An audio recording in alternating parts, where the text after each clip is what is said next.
NHL은 대망의 플레이오프 1라운드에 돌입했습니다. 각 시리즈별로 어떤 결과들이 이어지고 있는지 살펴보겠습니다. 우리나라 18세 이하 남자 대표팀이 주니어 세계선수권대회에 출전하고 있습니다. 또 우리나라 남자 성인 대표팀도 이번 주말에 세계선수권대회에 출격합니다. 한편 일본에서는 64년 전통의 관동대학 선수권대회가 있었는데요. 오늘은 일본 현지로부터 이 대회 소식도 함께 들어보겠습니다. 국내 최초, 국내 유일의 아이스하키 팟캐스트 비하인드넷 40회 시작합니다.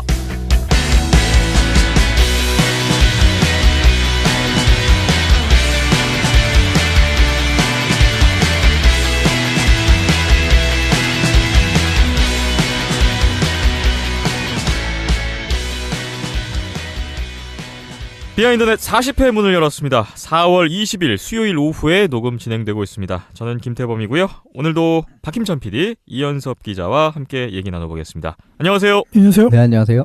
한 주일 동안 잘 지내셨습니까? 네, 뭐 별게 요즘 없었죠. 그래도 국내 경기가 많지 않아서 네.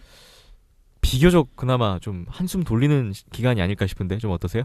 네, 뭐 열심히 NHL 보고 있고요. 네. 네, 또 U18 세계선수권 한창 새벽에 하고 있어서 네. 잘 챙겨보고 있습니다. 잠을 잘 못 자는 건 뭐 여전하군요. 아, 밤낮 바뀐 거는 뭐 어쩔 수 없는 거죠. 네. 네.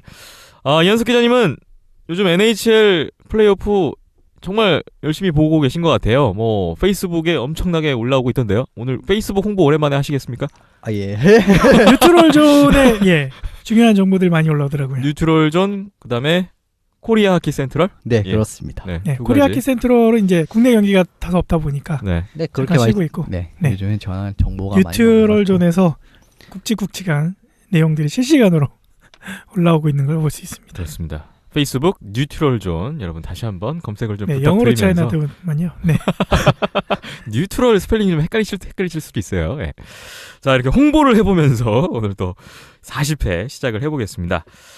자, 뭐 역시나 NHL 플레이오프 따끈따끈한 얘기부터 좀 얘기를 나눠보면 좋을 것 같은데, 캐나다 밴쿠버에 있는 손상호 기자 전화 연결해서 함께 이야기 나눠보겠습니다. 손상호 기자님, 안녕하세요. 네, 안녕하세요. 네. 자, NHL 플레이오프 시작을 했고, 현지에서도 열기가 대단할 것 같은데, 사실 캐나다 팀이 지금 전멸해 있다 보니까, 글쎄요, 밴쿠버 쪽 분위기는 좀 어떻습니까? 네, 뭐 밴쿠버뿐만 아니라 캐나다 전역이 좀 약간 그 언론사들이 좀 울상인 것 같아요. 아무래도 캐나다 팀들이 좀 한 팀도 못 올라갔다 보니까 네. 시청률도 정말 역대급으로 많이 안 나오고 그래가지고 좀 상당히 조용한 이런 플레이오프인 것 같습니다. 캐나다만큼은. 아, 그렇군요. 오히려 토론토 랩터스 경기를 더 많이 보는 것 같은데. 그렇긴 해요, 사실. 네. 뭐 어쩔 플레이오프 수가 없습니다. 그쪽은 플레이오프 진출해가지고. 네. 그쪽 많이 보는 것 같아요. 그렇군요. 자, 오늘 두 기자님과 지난 경기들 한번 어떤 결과들이 이어졌는지 돌아볼 텐데, 먼저 서부지구의 퍼시픽 1위 애너힘 덕스, 그리고 와일드카드 1위로 올라온 내슈빌 프레데터스의 경기부터 살펴보겠습니다. 자, 1, 2차전 내슈빌이 원정에서 두 경기를 모두 잡고 바로 오늘이었습니다. 3차전 그래도 애너하임이 또 원정에서 한 게임 만회를 하면서 지금 2승 1패 내슈빌이 리드를 하고 있어요. NIM이 수비가 뛰어나고 시즌 막판 부상을 당했던 공격수들인 뭐 선수들이 들어와가지고 1라인부터 3라인까지 강력한 공격 라인을 만들 수 있었는데 그래서 좀 약점이 없다고 생각했는데 내시빌이 생각보다도 정말 공격, 수비, 골리진 뭐 세 박자가 모두 뛰어난 팀이더라고요. 예. 뭐 내시빌이 뭐 지난 10년 동안 그 두터운 수비진하고 좀 열심히 뛰는 하키로 꾸준하게 플레이오프급 팀이긴 했지만 공격진에 이렇다 할 에이스가 없었는데 이번 시즌 뭐 2년차인 필립 포스버그나 라이언 조한슨 같은 이런 선수들이 너무 잘해주고 있고 수비진도 너무 튼튼하더라고요. 예.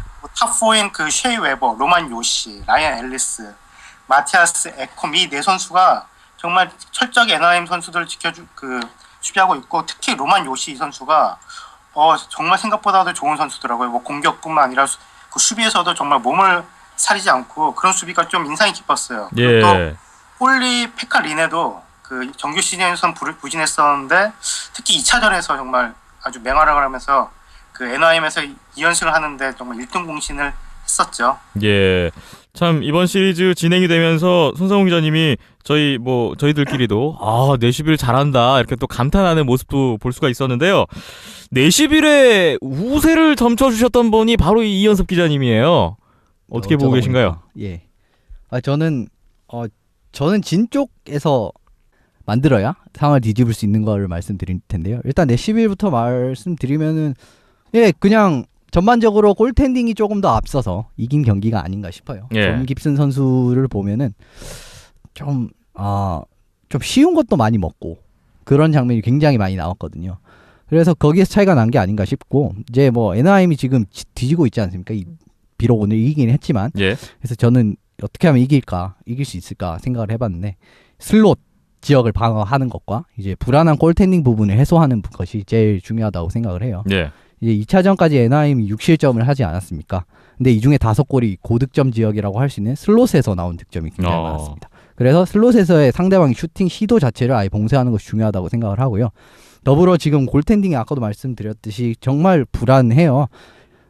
존 깁슨 선수가 1차전에서 너무 기대 이하의 모습을 보여줬기 때문인데요. 1, 2차전에 특히 이런 모습이 두려워요. 3골 다 거의 좀 이거 다 막을 수 있을 법한 거를 다 놓치면서 3골을 허용을 한 게 있어요. 그래서 이게 가장 큰 페인이 되었고요. 근데 지금 3차전에서 그래서 지금 NIM은 안데르센 선수를 출전을 시켰죠. 그래서 지금 3대0을 셧아웃으로 무난하게 승리를 가져가는 모습이 나왔습니다. 근데 뭐 이거를 이제 안데르센이 계속 이렇게 보여줄 수 있을지는 아직까지는 확신 드릴 수는 없습니다만 물론 뭐 이런 모습이 나온다면 지금 뭐 한 2게임 정도 훨씬 계속 더 좋은 모습을 보여줄 수 있을 것 같고요. 그리고 전반적으로 NIM이 선수진이 조금 더 뛰어나요. 그래도 뭐 짜임새가 조금 더 뛰어나기 때문에 골리 퍼포먼스만 어느 정도 맞춰주게 된다면은 역전의 가능성까지 역시 아직까지는 있을 것 같습니다. 그렇군요. 손 기자님이 NIM 4승 1패를 예상해 주셨고 지난주에 이현숙 기자님이 내슈빌 4승 2패를 예상해 주셨는데 일단은 또 내슈빌의 우세를 점쳐주셨던 분이 또 NIM 입장에서 또 얘기를 해주시니까 그것도 조금 좀 그렇네요. 네. 조금은 뭐가 좀 핀트가 어긋난 답변이었던 것 같습니다. 그렇군요. 손상훈 기자님 남은 경기 뭐 어떻게 예상하고 계세요? 네, 우선 1, 2차전에서 내시빌이 잘 했지만은 NIM이 못한 건 아니에요. 좋긴 했지만은. 예. 그러니까 어떻게 보면 두 경기 모두 NIM이 이겼어도 이상하지 않았을 경기 내용을 보여줬었거든요. 하지만은 중요한 순간 내시빌 수비에 막히면서 골을 넣지 못했는데 어찌됐든 NIM은 3차전에서 이연패 이후 존 깁슨 선수에서 말씀드렸다시피 앤더슨으로 골을 교체를 했는데 이 앤더슨이 셧아웃으로 3차전 승리를 가져갔죠. 그러니까 이렇게 플레이오프 시리즈에서는 골리를 이렇게 교체를 한 이후 승리하는 것만큼 분위기 반전에 좋은 방법이 없어요. 네. 옛날 2006년에 캐롤라이나 허리케인스가 우승했을 당시 플레이오프 첫 두 경기에서 1, 2차전 패배했었거든요. 그 당시 그런데 루키 골이었던 애송이 골리 진짜 캠 월드를 깜짝 선발 출장을 이제 3차전부터 시키면서 그때부터 승승장구하면서 캠 워든 결국 플레이오프 MVP까지 오르게 됐는데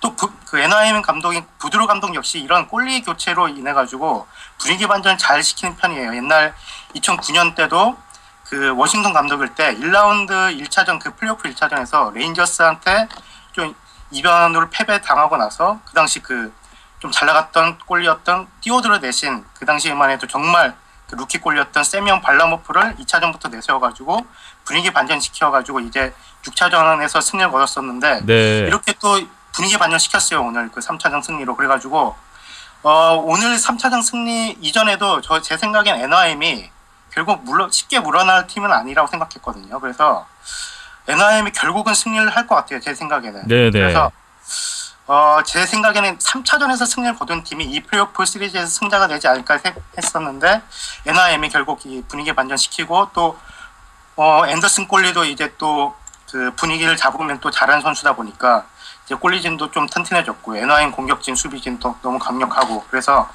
여전히 NIM의 승리를 점쳐보도록 하겠습니다. 저는. 그렇군요. 일단은 3차전에서 NIM이 어떤 반전의 계기를 마련했기 때문에 또 아직 남은 시리즈는 예측하기가 또 쉽지 않을 것 같습니다. 자, 다음으로 넘어가 보겠습니다. 퍼시픽 2위 LA 킹스 그리고 퍼시픽 3위 산호세 샤크스인데 이 두 팀의 대결은 뭐 경기 전부터 정말 대단할 것이다 예상을 했습니다. 역시 뭐 대단한 경기들이 이어지고 있네요. 1, 2차전 산호세가 모두 한 골차 승리를 거뒀는데 3차전 LA가 정말 공지에 몰렸다가 연장에서 기사회생하면서 지금 현재 2승 1패 산호세가 앞서고 있습니다. 이 시리즈는 어떻게 보고 계신가요? 7차전까지 예상했었는데 진짜 7차전까지 갈 것 같고요. 네. 샌호세가 2년 전에 플레이오프 1라운드에서 그 LA 킹스를 상대로 3승을 먼저 하고 역수입을 당했던 정말 충격적인 기억이 있지 않습니까? 그렇죠. 그래서 2년 전에 그 복수를 확실히 하기 위해 가지고 이를 간 것 같아요. 정말 1, 2차전 보면 샌호세 선수도 이러다가 진짜 체력이 남아 있을까 할 정도로 정말 열심히 뛰었고 3차전도 사실 샌호세가 좀 유리한 경기를 했었어요. 예. 근데 그 조나단 퀵 LA 골리에 막혀가지고 결국 그 1대1로 승부를 보지 못하고 결국 2차전에 그 연장전에서 실점하면서 2대1로 됐는데 그래도 그 샌호세가 그 홈에서 좀 일격을 당하긴 했지만 그래도 샌호세가 LA 킹스의 약점을 좀 알고 뛰는 듯한 기분이 들어가지고 샌호세가 좀 괜찮더라고요, 생각보다도. 네네. 자, LA가 3차전 정말 어렵게 1승을 챙겼는데요. 뭐 여전히 뭐 어려워 보이긴 하는 LA의 입장이에요. 자, 그렇다면 이현섭 기자님이 LA 입장에서 뭐 어떤 돌파구가 있을지 말씀을 좀 주시겠습니까? 예, 제가 생각하는 LA는 어떤 걸 더 좀 더 눈여겨봐야 되냐고 하냐면 이제 조 파벨스키 선수를 막는 것과 이제 올해는 누군가가 한 명 튀어나올 것인가 이 부분이 관건이 될 것 같아요. 네. 1, 2차전에서 굉장히 분전 끝에 패하지 않았습니까, LA가? 근데 지금 파벨스키를 막는 방법을 찾는 게 정말 좀 중요한 것 같아요. 두 경기에서 파벨스키가 그러니까 1차전, 2차전에서 파벨스키 선수가 4포인트를 올렸는데 3골 1어시스트를 올렸습니다. 예. 그리고 1차전엔 그 골이 결승골이었고요. 2차전은 심지어 팀의 득점에 전부 관여를 하면서 지금 상어 군단의 대장이지 않습니까? 예. 주장이지 않습니까? 이 완벽한 모습을 보여줬거든요. 3차전은 접전 끝에 LA가 승리를 했습니다. 근데 이 경기를 보면은 수비진이 파벨스키 선수를 1슈팅으로 완벽하게 봉쇄하는 모습을 보였어요. 1, 2차전은 각각 3슈팅을 허용을 했었고요. 그러니까 6개의 슈팅에서 이제 3실점을 한 거죠. 근데 3차전에서 막아서 이겼습니다. 그리고 LA가 예전에 2014년이죠. 우승을 할 때 보면은 뭐 마리안 가브리크 같은 선수가 또 갑자기 플레이오프에서 본인의 이름값을 제대로 증명을 하면서 네. 진짜 필요할 때마다 득점을 딱딱 해주면서 경기를 잡아가는 모습이 있었거든요.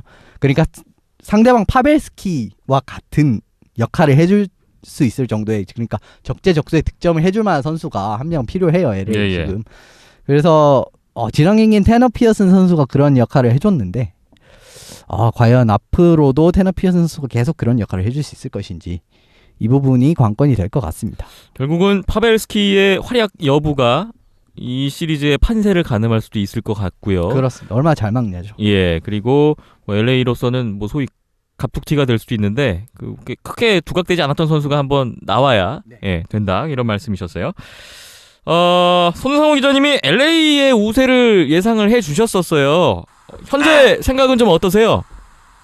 LA 킹스가 공격진 깊이가 그렇게 좋지는 못한 팀이에요. 그래가지고 원투펀치 센터인 그 코피타하고 카타한테 좀 이렇게 좀 많이 의지를 해야 되는데 이 두 선수가 그렇게 좋은 활약을 펼치지 못하고 있더라고요. 그래서 이 두 선수가 살아나지 못하고 또 뭐 2년 전에 뭐 개보릭이나 4년 전에 뭐 좀 깜짝 활약을 했던 선수들이 그때 좀 또 나오지 못하면은 이번 시리즈 좀 힘들지 않을까 싶어요. 그리고 또 샌호세가 워낙 또 그 정말 벼르고 온 것 같아가지고 글쎄요. 그 LA 킹스가 사실 그 3차전 연장 골든골 넣었을 때는 그 전형적인 LA 킹스의 골이라고 할 수 있거든요. 뭐 강력한 포어 체킹 이후에 그 상대방의 그 턴오버를 유인해가지고 이제 그 찬스를 만든 이런 모습을 보였는데 그런 모습을 계속 보여줄 수 있다면 킹스가 좀 분위기를 좀 찾을 수 있겠지만은 글쎄요. 샌호세가 그야말로 뭐 벼르고 있기 때문에 저는 이번에는 좀 그 생각을 바꿔가지고 샌호세가 한 6차전이나 7차전 안에 승리를 하지 않을까 한번 예상을 해보겠습니다.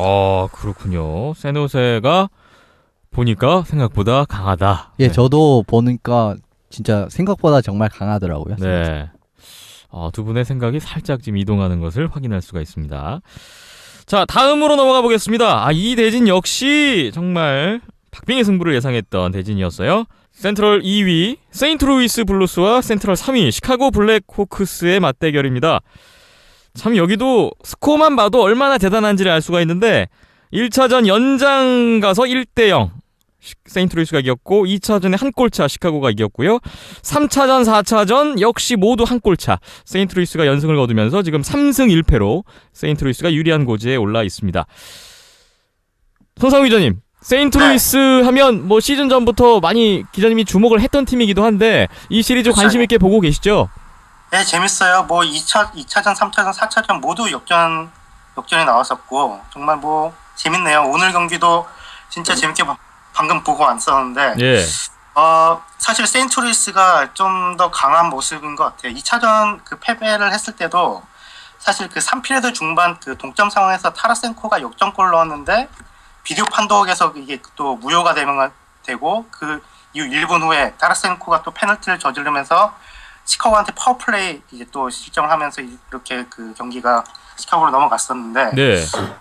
그 경기 그러니까 그 무효골만 아니었으면 2차전도 세인트루이스가 이겼었을 것 같아요. 그래가지고 세인트루이스가 좀 더 전체적으로 좀 약간 유리한 이제 좀 모습을 보여주고 있는데 이 시리즈에서 변수는 그 세인트루이스 골리 브라이언 엘리엇이라고 봤었거든요. 네. 그러니까 엘리엇은 그 캐리어 내내 그 확실한 주전골이었던 적도 없었고 이전 플레이오프에서도 그저 그런 활약으로 좀 세인트루이스의 좀 불안 요소라고 할 수 있었는데 1차전 뭐 35세이브 완봉승으로 그 승리를 거뒀고 3차전에서도 44세이브 2실점 그리고 오늘 경기에서도 39세이브 3실점을 맹활약하면서 엘리엇의 그 상대골린 크로포보다 좀 압도하고 있고 타라센코 역시 좀 게임을 반전시킬 수 있는 게임 브레이커인 것 같아요. 그래서 오늘 경기에서도 선취골과 동점골 정말 중요할 때 이렇게 또 골 넣으면서 경기를 이제 반전시키는 이런 좀 스타성 있는 플레이를 했었는데 네. 타라센코, 엘리엇 이 두 선수가 워낙 좋은 모습을 보여주고 있어가지고 세인트루이스 입장에서도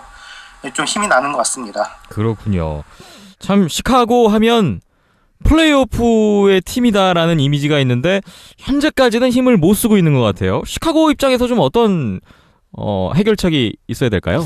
예, 저도 경기를 지켜봤는데 양 팀의 경기를 정말 막합니다. 한데 승부처는 스페셜 팀이었어요. 예. 1차전이 1대0이었지 않습니까? 근데 그 이후부터는 다 조금 다득점이 나는 양상이었거든요. 그런데 나머지 경기에서 파워플레이에서 더 많은 득점을 가져간 팀이 전부 이겼습니다. 블루스가 세인트루이스 블루스를 보면 파워플레이 1, 2조가 굉장히 균등한 파워를 보여요. 네. 그런데 시카고는 파워플레이 1라인에 스타 플레이어를 굉장히 집중적으로 투입을 해가지고 적극적으로 득점을 노리는 장면이 나오거든요. 이제 평소에 라인을 꾸릴 때는 이제 뭐 테이브스, 호사, 레드를 꾸리고 그 다음에 아니시모프, 파나린, 케인 이렇게 두 조를 꾸리는데 네. 파워플레이에는 호사, 테이브스, 케인, 키스, 시브룩 이렇게 조금 바꿔가지고 스타 플레이를 적극적으로 투입을 해가지고 득점을 노리는 모습이 많이 나오는데 뭐 지금 파워플레이에서 계속 득점은 나오고 있는데 뭐 한 골을 넣었는데 저쪽에선 파워플레이 두 골씩 넣으니까 이거는 지금 그렇게 해서 밀리는 상황이 나오고요. 4차전에서도 역시 파워플레이에서 확실한 우위를 점하고 시작하는 것이 제 생각엔 중요할 것 같아요. 시카고 입장에서는. 그리고 PK 역시 지금 너무 좀 불안한 모습을 많이 보여주고 있거든요. 물론 네. 뭐 블루스가 세다고 하면 세다고 말할 수 있지만 그래도 어느 정도는 막아줘야 되는데 지금 어제까지 75%였던 걸로 기억을 해요. 그 페널티 킬링이. 그 정도면 굉장히 낮은 수치이고요. 매 경기 두 골 파워플레이 골을 내준다는 건 정말 이거는 PK 입장에서는 악몽과 같은 시나리오이기 때문에 이 부분에서도 좀 조정이 비디오 분석을 통해서 좀 조정을 하는 게 필요하다고 생각합니다. 네. 자, 시카고 입장에서 또 설명을 해주셨어요. 당초에 시카고가 그래도 좀 앞서지 않을까라는 예상을 주셨던 손상호 기자님이었습니다. 남은 경기 어떻게 예상하시나요? 예, 시카고가 뭐 매 경기 슈팅도 많이 퍼붓고 있고 뭐 매 경기 좀 세인트루이스와 대등한 경기를 하고 있지만은 뭔가 정비가 안 돼 있는 모습을 보이고 있는 것 같아요. 네. 감정적으로도 좀 약간 너무 서투른 그런 모습을 보여주고 있고 오늘 경기에서도 한 점 뒤지고 있는 상황이 있고 2분 그 경기 종료 2분 남겨둔 상황에서 그 정말 중요한 순간이었는데 그 시카고 포워드인 앤드류 샤가 정말 쓸데없는 페널티를 저지르면서 그 파워플레이를 내주면서 사실상 경기가 끝났는데 이런 좀 감정 조절을 좀 더 잘 좀 이제 남은 그 세 경기인데 이제 뭐 1패하면 이제 짐을 싸야 되는데 남은 경기 동안 정말 감정 조절 잘 하고 그러기만 하면은 시카고가 살아날 글쎄요, 살아날 힘이 있는 팀이거든요. 그리고 또 시카고가 이대로 물러설 것 같지는 않아요. 제 네. 생각에는. 그래서 시카고가 글쎄요, 그 앞으로 원정 경기 2경기를 치른다고 해도 어떻게든 7차전까지 몰아세워가지고 7차전에서 승부를 보지 않을까 그렇게 생각을 하거든요. 그런데 네. 개인적으로는 세인트루이스가 좀 이겼으면 하는 바람이 있어가지고 네, 세인트루이스가 7차전 승리를 한번 예상해 보겠습니다. 이번에. 그렇군요. 벼랑 끝에 몰린 디펜딩 챔피언의 남은 일정을 또 주목해 보겠습니다. 이제 서부지구 마지막 대진입니다. 센트럴 1위로 올라온 댈러스 스타즈 그리고 와일드카드 2위로 올라온 미네소타 와일즈의 대결입니다. 1차전, 2차전 댈러스가 승리를 거뒀는데 3차전 미네소타가 경기를 잡으면서 현재 2승 1패 댈러스가 앞서 있습니다. 글쎄요, 뭐 댈러스가 정규리그 성적은 월등히 좋은데 미네소타가 서서히 올라오고 있는 느낌도 들고 송 기자님은 어떻게 보고 계신가요? 네, 뭐 두 팀은 댈러스가 뭐 서부지구 1위였고 미네소타는 가까스로 올라왔던 팀이어가지고 댈러스의 완벽한 우세가 점쳐졌었죠, 사실. 예. 그리고 두 팀은 어떻게 보면 좀 약점하고 강점하고 약점이 좀 극단적으로 갈리는 팀이죠. 뭐 댈러스는 공격진이 좋은 대신 골리진이 좀 약하고 미네소타는 골리진이 좀 강한 대신 공격진이 정말 약한데 이 그 강점과 약점이 전부 다 나타났던 시리즈였던 것 같아요. 네. 그러니까 공격이 약했던 미네소타가 첫 2경기에서 그 한 골밖에 넣지 못하면서 공격력 그 기근에 시달렸었고 그리고 댈러스는 그 골리가 약점이었는데 첫 2경기까지는 괜찮았다가 또 레토네이 3차전에서 무너지면서 역전패 빌미를 내주지 않았습니까? 그래가지고 글쎄요, 이 두 팀이 너무 좀 강점 약점이 좀 극단적이기 때문에 글쎄 뭐 댈러스가 좀 유리하긴 하죠, 여전히. 아무래도 네. 그 타일러 세긴도 2차전 돌아오는 3차전 부상으로 다시 빠졌다가 또 돌아올 것 같은데 그런데 그럼에도 불구하고 댈러스가 그렇게 서부지구 1위인데도 불구하고 우승 후보처럼 보이지 않는 것은 저밖에 없나요? 뭐 어떤가요, 현숙 기자님? 이현숙 기자님 어떤가요? 저는 그 이유는 좀 댈러스가 일단 기본적으로 좀 너무 불안한 경기를 많이 하는 것 같아요. 그 수비가 일단은 그렇게 강하지 않고 공격이 세다 보니까 또 지난주에 말씀드렸다시피 뭐 좀 워싱턴 같은 느낌? 그런 그 5년 전 워싱턴 같은 느낌이라서 그랬던 것 같아요. 근데 저도 사실상 댈러스가 엄청나게 올라갈 것 같은 느낌은 없습니다. 예를 들면 뭐 스탠리컵 파이널 갈 것 같은 느낌은 좀 덜해요. 만약에 뭐 정말 뭐 결승에 가더라도 당장 이 다음에 뭐 세인트루이스 시카고랑 만나도 사실상 좀 매치업 우세를 점하기도 조금 뭐 그렇고 그 다음은 또 더 힘들지 않을까 싶네요. 저도 그렇게 엄청나게 강팀으로 보이지는 않습니다. 네. 자, 뭐 미네소타가 현재 뒤져 있습니다. 또 미네소타 입장에서 하실 말씀이 있으시다고요? 미네소타 입장에서 보면 지금 미네소타는 어떻게 보면 조금 공격이 약하긴 하죠. 그래도 공격진의 깊이는 굉장히 뛰어난 팀이기 때문에 이 부분에서 좀 복구를 하는 게 일단 우선된 요소가 아닐까 싶어요. 예. 지금 수비적인 시스템 뭐 역시 뭐 이거는 미네소타 팀 컬러니까 이건 뭐 말씀드리지 않아도 다 아실 것 같고 이 팀이 뭐 공격진의 깊이 역시 강점이라고 할 수 있는데 뭐 보면은 정말 쟁쟁한 선수들이 많습니다. 뭐 잭 파리제, 코이부, 포민빌, 바넥 선수는 그 이번 라운드 아웃이 확정이 됐지만 어쨌든 바넥 선수도 있고 미카엘 그란룬드, 찰리 코일, 니더라이터, 그다음 하울라 뭐 이런 선수 같이 굉장히 고른 활약을 보여줄 수 있는 선수가 많아요. 네. 그래서 수비가 그렇게 댈러스가 뛰어나지 않다고 말씀드리지 않습니까? 그래서 이 수비진을 좀 갉아먹으면서 이기는 방안을 살펴봐야 하지 않을까 싶어요. 그리고 이걸 위해서는 이제 파리제 선수가 빨리 복귀하는 게 제일 중요하다고 생각을 하고요. 예.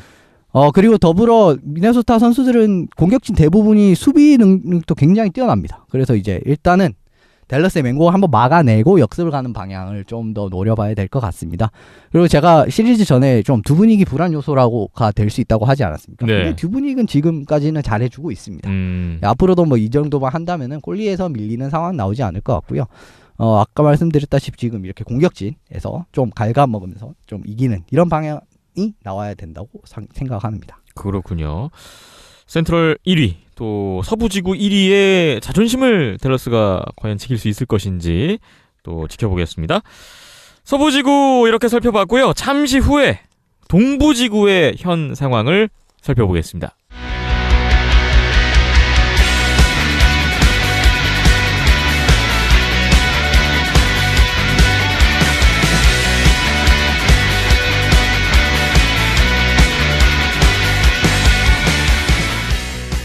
다음으로 동부지구 상황 보겠습니다. 먼저 애틀랜틱 1위로 올라온 플로리다 팬서스 그리고 와일드카드 1위로 올라온 뉴욕 아일랜더스의 대결입니다. 1차전 뉴욕이 먼저 이겼어요. 5대4 한 골차 승리를 거뒀고 2차전 플로리다가 반격을 했죠. 3대1 승리. 그리고 3차전 연장으로 갔었는데 또 뉴욕 아일랜더스가 승리를 하면서 2승 1패. 뉴욕 아일랜더스가 지금 와일드카드로 올라왔는데 리드를 잡고 있어요. 자, 이 시리즈 손상호 기자님은 어떻게 보셨나요? 뭐 두 팀 의외로 명승부를 펼치고 있어요. 어떻게 보면 좀 가장 인기 없는 두 팀 간의 경쟁인데 예.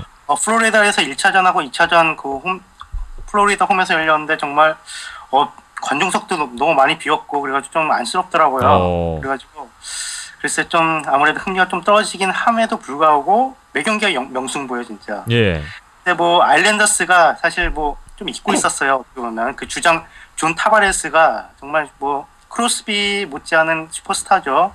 이 선수가 정말 대활약을 하면서 현재 좀 아일랜더스가 앞서고 있는데 아일랜더스는 이 타바레스 라인하고 플로리다의 그 라일리 스미스, 닉 뷰스테드 이 라인이 대활약을 하면서 좀 맞불 이제 공격으로 하고 있는데 비해서 양 팀의 수비력이 생각보다 더 약한 것 같아요. 네.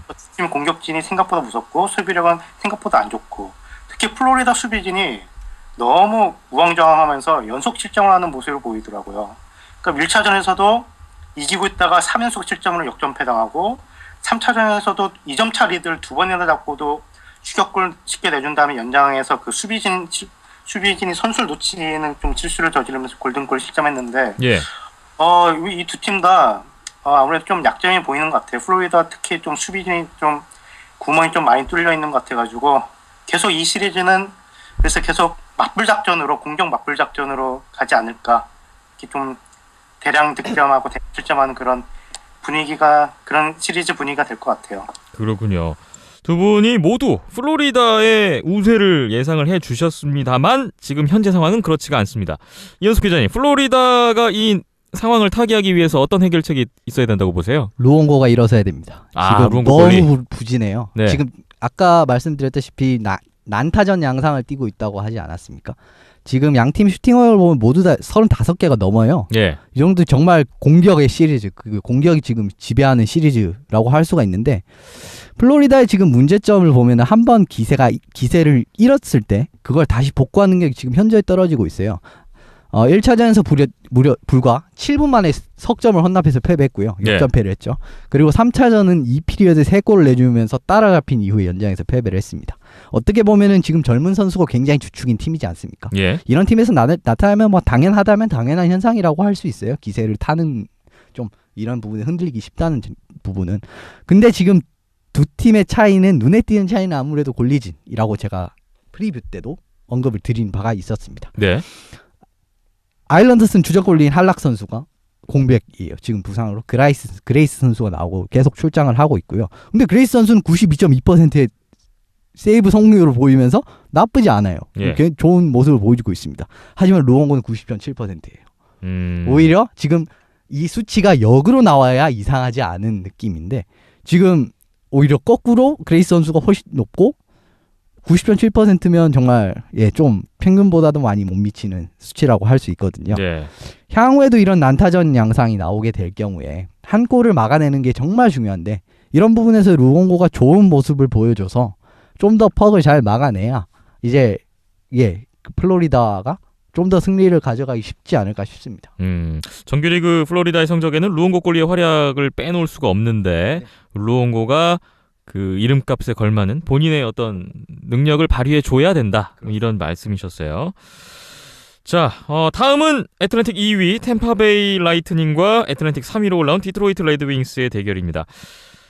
저기 내시빌 쪽도 그랬고 뭐 이 두 팀의 경기의 어떤 예상에서도 두 분이 좀 갈리는 양상이었었는데 현재 2차전 템파베이가 가져갔고 3차전을 디트로이트가 가져갔는데 오늘 조금 전에 끝났던 4차전 다시 템파베이가 승리를 거두면서 3승 1패로 템파베이가 이제 1승만을 남겨놓고 있습니다.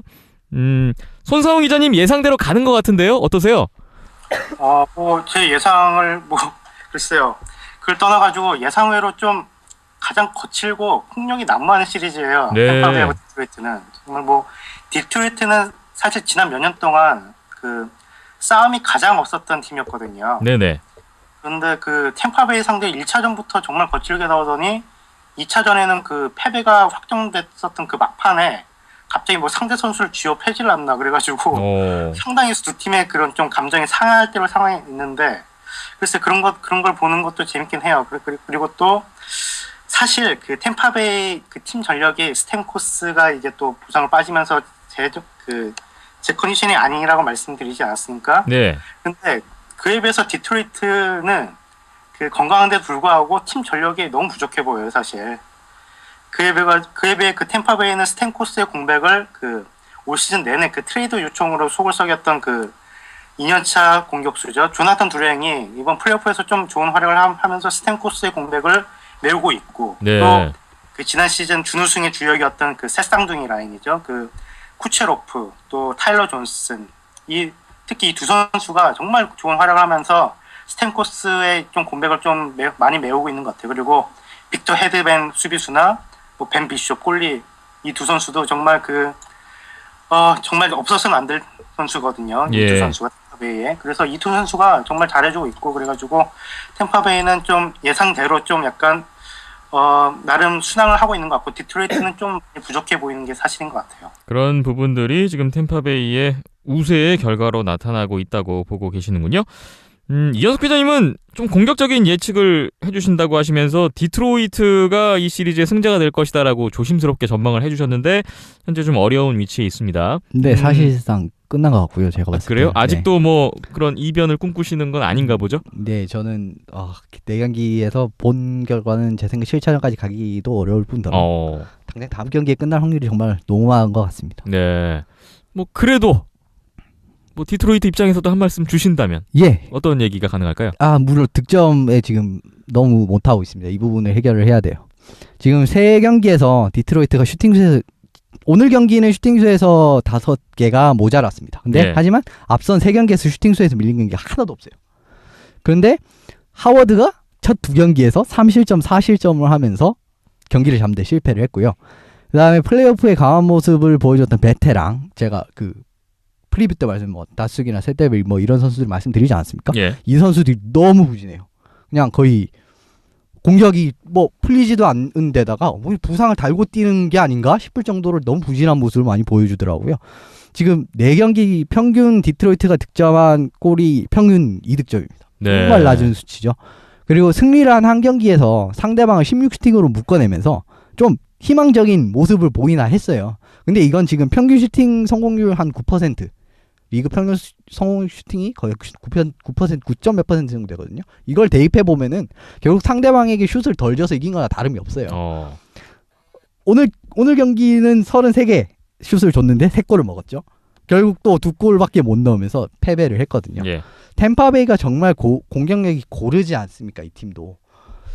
이런 팀을 2점 미만으로 막기가 정말 어렵다는 사실을 감안해 본다면은 좀 더 디트로이트의 득점이 좀 더 확실하게 살아나줘야 합니다. 네. 그러지 않고서는 정말 이변이 나올 수가 없고, 근데 그럴 것 같지가 않다는 게 제가 개인적인 템파베이의 보고 그 느낀 공격력이 상당히 버겁다. 뭐 이렇게 볼 수가 있겠고. 네.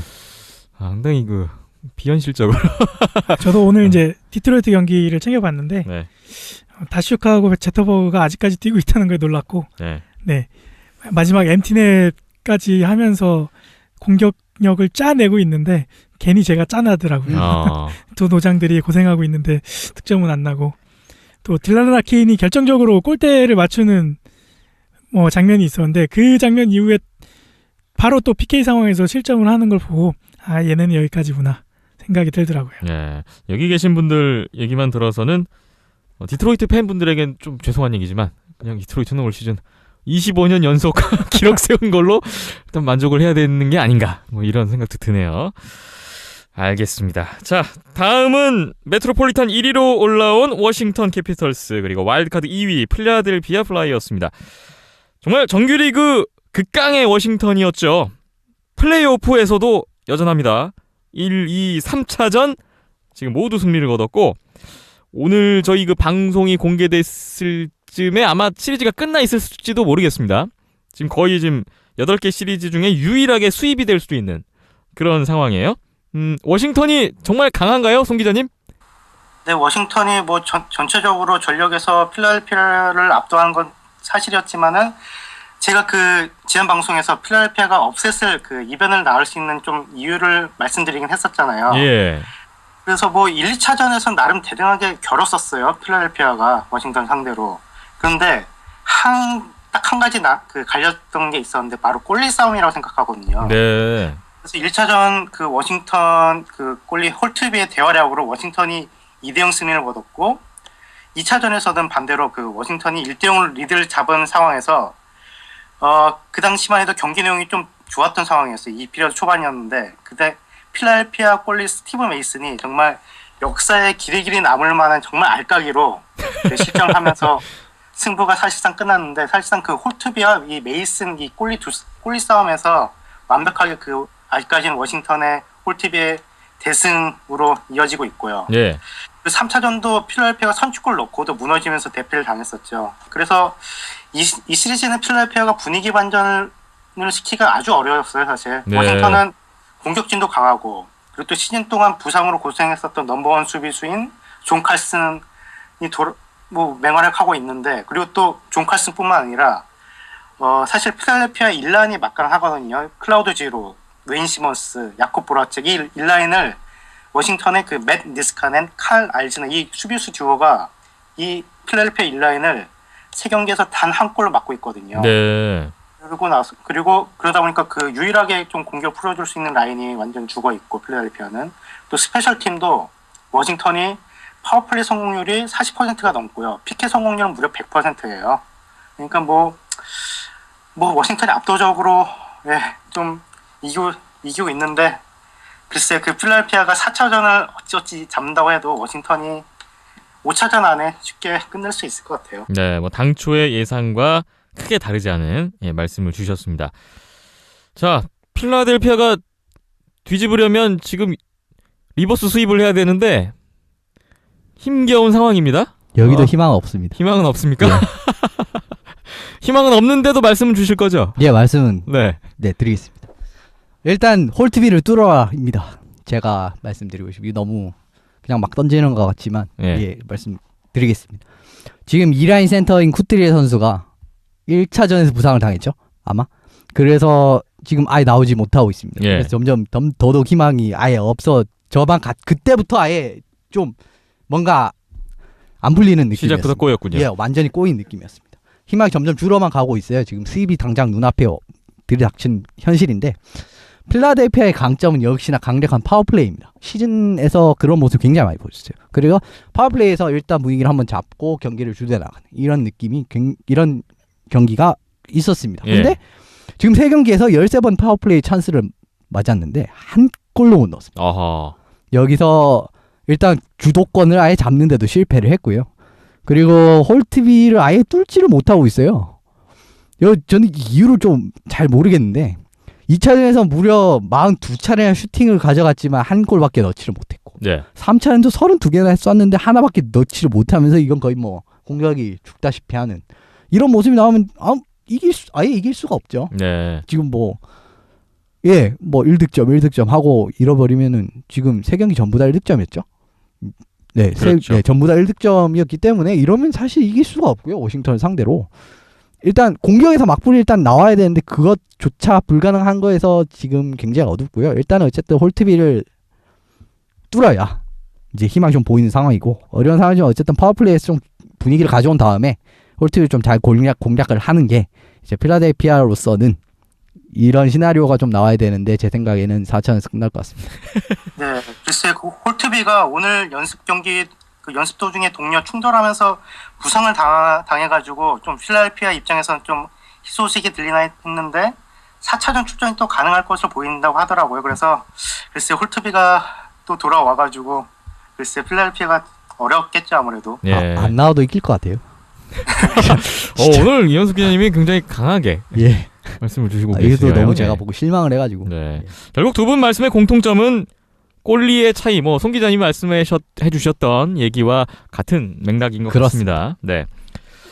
자, 이제 마지막 대진입니다. 메트로폴리탄 2위 피츠버그 펭귄스 그리고 메트로폴리탄 3위로 올라온 뉴욕 레인저스의 대결.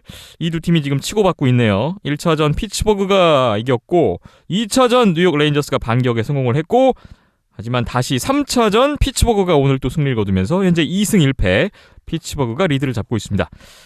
여기도 치열한 것 같은데 어떻게 보고 계십니까? 전체적으로는 피츠버그가 좀 앞서고 있는 게 사실인 것 같아요. 예. 그 피츠버그가 그 넘버 1 골린 플러리랑 넘버 2 골린 머레이 선수가 이제 또 부상을 당하면서 2차전에서는 그 제3 골린 그 제프코프 이 선수가 나왔었는데, 이 선수가 1차전은 그 팀이 쉽게 승리하면서 좀 그렇게 큰 활약을 하지 않았어도 됐는데 2차전에서 좀 무너진 게 있어가지고 빨리 좀 골리가 돌아야겠다 싶었는데, 그 루키 골리죠. 그 넘버 2 골린 맷 머레이가 돌아오면서 3차전 괜찮은 활약을 하면서 피츠버그가 승리를 따냈어요. 예. 그래서 전체적으로 볼 때 레인저스는 그 지난주 프리뷰 시간 때도 말씀드렸지만은 분위기가 좀 살아나면은 이제 또 우승 후보가 될 수 있는 팀이지만 아직 분위기가 살아나지는 않은 것 같아요. 레인저스 같은 경우는 예. 여전히 좀 주축 선수들이 좀 부진한 모습이고, 골리 룬키스도 좀 어떻게 보면 좀 쉬운 실점을 내주는 것 같고요. 그래서 레인저스 입장에서는 좀 빨리 살아나야 되는데 살아나지는 못하는 모습을 보여주고 있고, 피츠버그는 어떻게든 좀 빨리 끝내야 될 거예요. 레인저스가 또 뭐 6차전, 7차전까지 가면은 또 저력 있는 팀이기 때문에 어떻게 될지 모르지 않습니까? 그래가지고 네. 글쎄요. 또 플로리가 또 만약에 또 돌아오면은 피츠버그 입장에서는 그리고 또 말킨이 2차전 이후로 돌아오지 않았습니까? 부상에서. 그래가지고 말킨이 사실 빠졌을 때 피츠버그 성적이 더 좋긴 했지만은 말킨이 돌아오고 나서는 오히려 좀 피츠버그 공격이 좀 죽은 모습이었어요. 그래서 네. 만약 피츠버그가 말킨을 사용법까지 익히게 된다면 피츠버그는 더욱더 무서워지거든요. 그러니까 그 전에 빨리 레인저스는 빨리 살아나야 될 거예요. 선수들이. 말킨의 복귀는 또 하나의 변수가 될 수도 있겠군요. 장기전으로 갈 경우에는 뉴욕 레인저스가 유리할 것이다라는 두 분의 공통적인 의견이에요. 뉴욕 레인저스에게 뭐 유리한 장기전 또 그 결과 가능할 거라고 보시나요?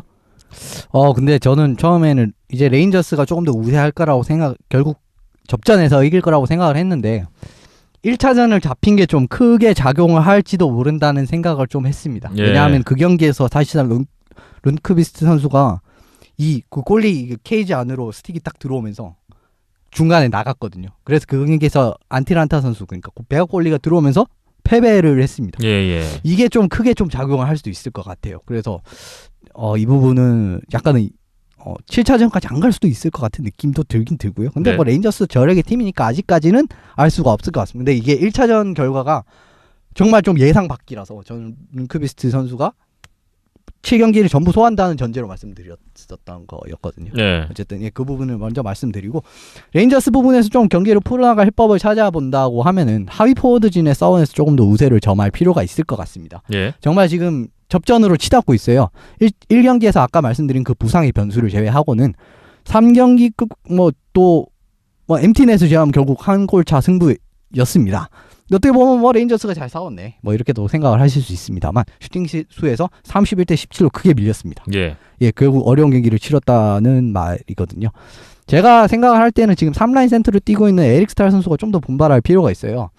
플레이오프에서 이 선수가 굉장히 그 존재감을 항상 보여주면서 캐롤라이나를 이끌 때도 그랬었고요. 캐롤라이나 이끌 때였죠. 그러니까 그 당시에 굉장히 승부사 기질을 보여주면서 팀에 많은 도움을 줬었습니다. 근데 이번 시리즈에서 전혀 그런 모습이 나오고 있지 않아요. 지금 보면은 이빈 스트렝스, 파워플레이, 숏핸디드 여러 가지 상황에서 기용이 되면서 팀의 비중은 큰 것 같은데 득점을 하는 이런 모습이 좀 상대적으로 좀 덜 나오고 있지 않나. 네. 그리고 여기서 좀 우위를 점할 필요가 있다고 생각을 합니다. 오히려 지금 보면은 피츠버그에서 공격수 깊이 싸움에서 좀 밀리고 있는 양상이 나오거든요. 오늘 같은 경우에도 지금 맷 컬렌 선수가 결승골을 넣으면서 지금 게임을 지지 않았습니까? 예. 이런 부분에서 조금 더 이제 분발해서 5대5 싸움 정도로는 맞춰 나가야 할 필요가 있지 않나 싶어요. 참 말씀을 종합해 봤을 때는 이 시리즈도 끝까지 가봐야 결과를 알 수 있을 것 같다라는 생각을 해보게 됩니다. 자, 저희가 다음 주에 두 분과 얘기를 나눌 때쯤에는 어느 정도 뭐 결론이 나 있을 텐데, 오늘 그 중간 점검 차원에서 한번 얘기를 나눠봤습니다. 자, 결과가 정말 궁금한 게 저는 이 애너하임과 내슈빌의 결과가 참 궁금해지네요. 순 기자님, 네. 네, 그 밴쿠버의 열기는 그렇게 뜨겁지 않지만 그래도 남은 한 주간 또 NHL 잘 봐주셨으면 좋겠고요. 또 다음 주에 저희들에게 또 따끈따끈한 소식 전해주시길 기대해 보면서 오늘은 이만 보내드리겠습니다. 오늘 네. 고생 많으셨습니다. 근데 오히려 밴쿠버가 떨어져가지고 또 응원팀을 좀 여러 개를 잡다 보니까 또 재밌더라고요. 네, 뭐 특별히 응원하는 팀을 딱 꼽자면 어디가 있을까요? 제가 보니까 이번 시즌에는 애너하임하고 세인트루이스하고 또 약간 플로리다 이 세 팀을 좀 응원하는 것 같더라고요. 저주에 걸리면 안 되는데. 조심하십시오. 그런데 제 생각에는 두 팀이 벌써 애너하임, 세인트루이스 두 팀 중에서 우승팀이 나오지 않을까 싶습니다. 애너하임, 세인트루이스는 상당히 조심을 해야 될 것 같습니다. 네. 알겠습니다. 다음 주에 다시 좋은 소식과 함께 뵙겠습니다. 오늘 고맙습니다. 네, 감사합니다. 네.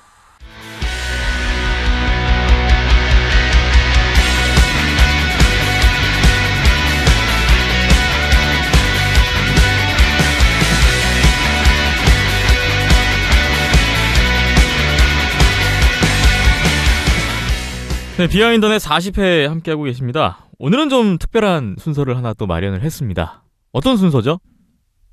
예. 저희 온더스포츠 종종 함께 도와주고 함께 했던 김성훈 군이 있잖아요.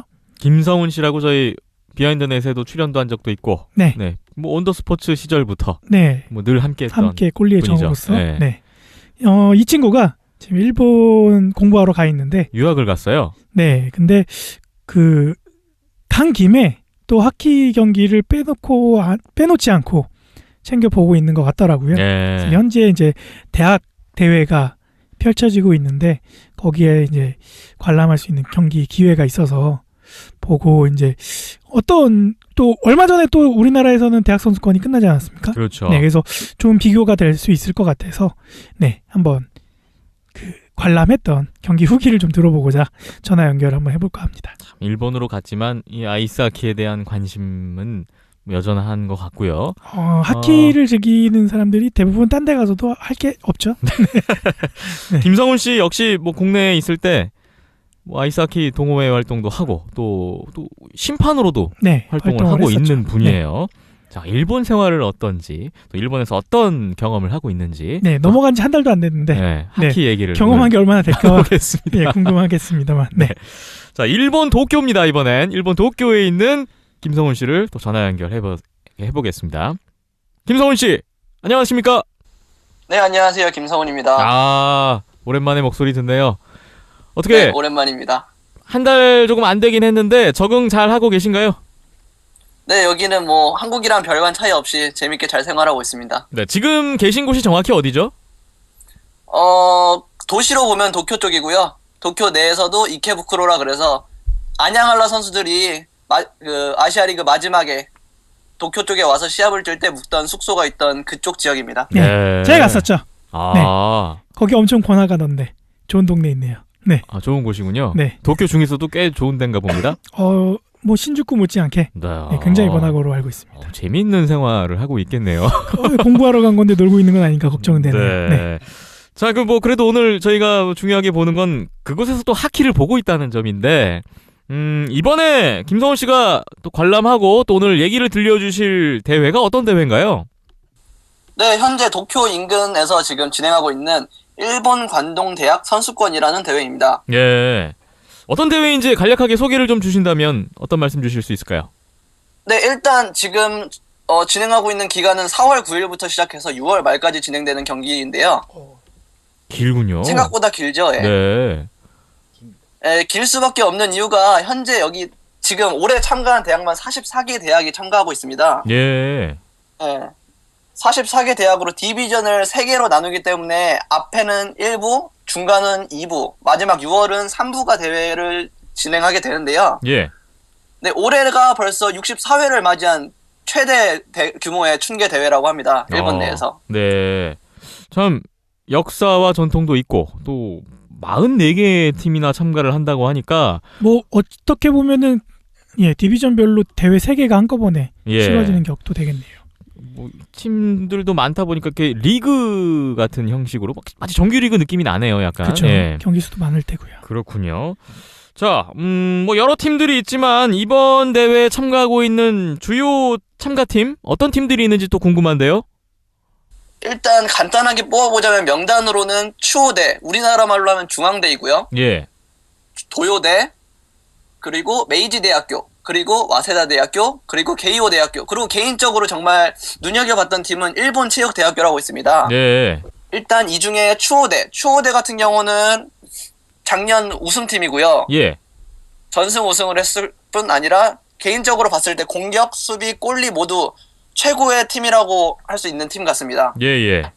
추호대 같은 경우는 지난 3월에 연대가 일본에 전지훈련 왔을 때 같이 한번 시합을 했던 팀이라고 알고 있습니다. 그렇군요.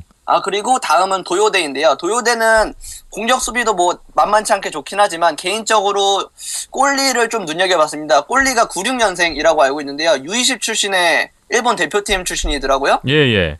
그리고 또 개인적으로 봤을 때는 이 도요대가 뭐 물론 잘하긴 하는데 잘하는 것보다 약간 더티 플레이가 눈에 많이 띄더라고요. 거친 팀이다. 자, 거칠지만 많이 또... 거칠더라고요. 다른 팀에 비해서. 예. 네. 다음을 볼 팀은 메이지대학교. 노란색 유니폼, 스웨덴 유니폼이 눈에 좀 스웨덴 유니폼을 바탕으로 하고 있는 유니폼을 가진 팀인데요. 예. 이 팀은 재작년 우승팀입니다. 전체적인 시스템이 굉장히 잘 갖춰져 있고 추호대보다는 못하지만 현재는 그래도 나름 전체적으로 안정적인 팀으로 볼 수 있을 것 같습니다. 그렇군요. 그리고 게이오 대학교랑 와세다 대학교가 있는데요. 이 두 팀은 약간 형태가 비슷한 것 같습니다. 그리고 이 게이오 대학교와 와세다 대학교는 뭐 현재 작년 재작년 뭐 최근 10년 이내에 우승한 적은 없지만 그래도 꾸준히 탑5 안에 들어가고 있는 안정적인 팀이라고 볼 수 있을 것 같습니다. 네. 아까 또 가장 인상적이었던 팀 일본 체육대학을 꼽아주셨잖아요.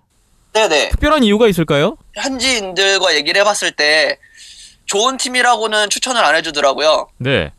그런데도 제가 보러 갔던 당일 와세다 대학교랑 시합이 있었는데 와세다 대학교를 오히려 리드하고 이기고 있는 형상의 시합을 보여줬고 물론 마지막에 체력이 부족해서 역전을 당하긴 했지만 충분히 와세다 대학교를 잡을 수 있는 팀이라고 보여줬기 때문에 굉장히 인상적으로 봤습니다. 탑5 안에 들어간다는 와세다 대학교도 위협할 만한 또 그런 실력을 보여줬네요.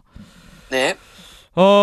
김성훈 씨는 국내에 있을 때도 우리나라 대학 선수권이라든지 뭐 현장에서 많이 경기도 봤고 또 심판도 봤기 때문에 경험이 많잖아요. 이번에 일본에서 이렇게 대학 선수들 뛰는 거 봤을 때 우리나라 대학 대회나 우리나라 대학 선수들 플레이와는 어떤 차이가 좀 있던가요? 네, 생각보다 세세하게 다른 점이 많더라고요. 네. 굳이 뽑자면은 우리나라 선수들보다 굉장히 자세가 낮기 때문에 빠른 스피드와 빠른 패스가 인상 깊었고요. 네. 대표적으로 본다면 전술적으로는 파워플레이 상황이 우리나라랑 완전 정반대의 반대의 플레이를 보여주고 있습니다. 어떤 반대죠? 한국 같은 경우는 파워플레이가 나오면은 정확한 찬스를 노릴 때까지 패스를 계속 돌리는 플레이가 많은데 예. 이쪽 지역의 대학교 팀들은 대부분이 패스가 3번 이상 나오지 않더라고요. 파워플레이 상황에서. 네. 일단 거의 바로 대부분 때리고 보는 2번 거군요. 정도의 패스와 바로 슬랩샷을 때리는 그런 경향의 시합을 보여주고 있고 슛 자체도 일반적인 스윕샷이나 스냅샷보다는 슬랩샷의 비중이 굉장히 많았던 걸로 기억합니다. 예. 뭐 어쨌든 그렇게 슬랩샷을 때리고 또 그러다 보면 리바운드 골도 많이 나오겠네요. 네, 리바운드 골도 많았는데 생각보다 제가 본 날 경기로는 리바운드보다는 원샷에 들어가는 골이 생각보다 비중이 높았습니다. 예, 그렇군요. 자, 아까 말씀드렸지만 심판으로도 활동을 하고 있는데 그쪽 심판들의 판정 기준도 또 개인적인 입장에서 흥미롭게 봤을 것 같습니다. 비교해보자면 어떤 특이점이 있던가요? 일단 대표적으로 한국보다는 일본 도쿄에 한정적이긴 하겠지만 도쿄 내 심판들의 가이드라인이 한국보다 굉장히 낮습니다. 낮다는 그럴 건 수가- 어떤 의미죠? 일단 가이드라인, 한국에서는 충분히 마이너를 잡을 수 있는 상황인데 여기 일본 도쿄 지역에서는 마이너를 안 잡고 어드밴테이지를 줘서 경기를 진행하고 있는 것 같더라고요. 예. 개인적으로 이런 이유를 한번 생각을 해봤는데, 게임 진행 상황이 보통 패스를 준 후에도 여기 일본 내에서는 피니시 책이라고 하죠. 예. 그런 피니시 책이 한국에 비해서 굉장히 많기 때문에 가이드라인이 낮지 않나라는 생각을 한번 해봤습니다. 네. 참 뭐 한국과 일본에서도 또 그런 차이를 또 심판 입장에서는 또 느끼게 되는군요. 네네. 전체적으로 이번 대회 뭐 아직 대회가 진행 중입니다만 지금까지 봤던 경기들을 토대로 봤을 때 이번 대회에 대한 어떤 느낌? 감상이라면 어떤 게 있을까요? 일단 전체적인 느낌은 한국 대학교 팀들보다 월등히 잘한다는 생각이 들었고요. 예. 그리고 아무리 일부 대학이라고 하지만 14개, 15개의 팀이 토너먼트 형식으로 진행되다 보니까 대학교별 레벨 차이가 생각보다 극명하게 나타나더라고요. 네. 그렇기 때문에 잘하는 팀과 못하는 팀이 만났을 때는 21대 0, 15대 0, 11대 0 등 큰 점수차로 결과가 나타나는 상황이었습니다. 예. 네, 그래가지고 이런 문제를 조금 더 해결하면은 더 재밌는 선수권 대회가 되지 않을까라는 생각을 한번 해볼 수 있었고요. 네. 심판 쪽에서 조금 더 얘기를 하자면은 신기했던 점은 여자 심판들이 대학교 경기를 들어와서 주심을 보고 라인즈맨도 똑같이 보는 신기한 상황을 볼 수 있었습니다. 아, 남자 대학 선수들 경기에 여자 심판이 들어온다고요? 네네. 예. 우리나라에서는 그 정도까지는 없었죠. 그렇군요. 그런 또 차이가 있었네요. 자, 뭐 아까 그 말씀 주셨던 굉장히 자세가 낮고 빠르다라는 얘기는 뭐 전형적인 일본 그렇죠. 하키의 특징이죠. 네, 뭐 스피드를 강조하고. 국가대표팀끼리의 대결에서도 우리가 느낄 수 있는 그렇죠. 그런 측면이라는 또 생각도 드네요. 자, 또 한국과는 또 다른 또 경험을 하고 있는 것 같은데요. 그 밖에 또 눈에 띄는 특이사항이 뭐가 있을까요? 여기 대학교 선수권을 진행하는 동안 여기는 입장료가 있습니다. 얼마죠? 돈이 얼마냐가 중요할 것 같은데요? 생각보다 비싸진 않고요. 네. 하루에 1,000엔, 한국 돈으로 지금 현재 한 12,000원 정도 받고 있습니다. 이거 뭐 영화 한 편값 이상인데요, 그럼? 하루에 몇 경기가 진행되죠? 근데 생각보다 하루에 진행하는 경기가 많아서 하루에 보통 4경기, 5경기가 진행되고 있습니다. 네. 그러니까 1,000엔이면 4-5경기를 다 볼 수도 있는 거겠네요. 네, 물론 다 볼 수는 있지만 이거를 다 보시는 분들은 한 분도 안 계시고 보통 한 경기에서 2경기만 보고 가시더라고요, 대부분. 예. 그렇게 입장료 받으면 이 수익은 어떻게 쓰인다고 합니까? 경기 운영에 쓰겠죠. 뭐. 아마 경기 운영을 할 때 본부석이랑 박스 꼴심을 여기 참여하고 있는 대학교 선수들에게 맡기더라고요. 네. 그런 선수들 아마 아르바이트 형식으로 이용하면서 알바비를 주지 않을까라는 생각을 한번 해봅니다. 그렇군요. 유료 관중인데 관중 수는 어느 정도 되나요? 하루 전체 4경기, 5경기 봤을 때 하루에 약 한 1,000명 안팎으로 왔다 갔다 하시는 것 같았습니다. 1,000명이면 거의 생각보다 많죠. 네. 우리나라 안양 실내 빙상장에서 꽉 차는 정도요. 네. 대단한 열기인데요. 이야, 그렇군요. 자, 뭐 앞으로 대회가 쭉 이어진다고 하니까 앞으로도 계속해서 좀 현장에 가서 경기들 많이 보시겠네요. 네, 당장 이번 주에 준결승전이 있어서 이번 주도 가게 될 것 같습니다. 네. 대단합니다. 저 일본에서도 뭐 볼 수 있는 곳이라면 어디든 가고 있네요. 네. 자, 앞으로 좀 종종 이렇게 일본에서 또 저희도 주목하는 경기들이 많이 열릴 것 같은데 뭐 대학도 그렇고 향후에 뭐 아시아 리그도 있을 거고요. 가끔씩 이렇게 우리나라와는 색다른 그런 소식들을 좀 전해주셨으면 좋겠다는 또 생각을 해봅니다. 박희찬 PD 오늘 특별한 순서 한번 마련했는데 어떻습니까? 예, 당장 준결승, 결승 다 챙겨보시고요. 네. 다음 주에 리뷰부터 드리겠습니다. 네, 알겠습니다. 네, 제가 듣기로는 뭐 연섭 기자님도 예전에 말씀하셨지만 이 대회가 가장 이제 전국대회 규모 중에서는 가장 큰 대회 중에 하나다 보니까 아시아리그 일본에 있는 팀들 감독들이 또 눈여겨 본다고들 하더라고요. 예, 제가 알기로는 네. 실제로 가서 보는 걸로 알고 있습니다. 네, 뭐 그래서 거기서 실제로 괜찮은 선수들이 있으면은 지금 또 이제 오프 시즌이지 않습니까? 네, 예. 또 픽업도 하고 스카웃도 하고 이렇게 알고 있는데 성훈 씨도 아마 현장에서 보면서 좀 눈에 띄는 선수들이나 팀이나 이런 부분들이 분명히 이제 준결승 결승 보면은 생기겠죠. 네. 그런 부분에 대해서도 같이 언급을 해주시면은 네.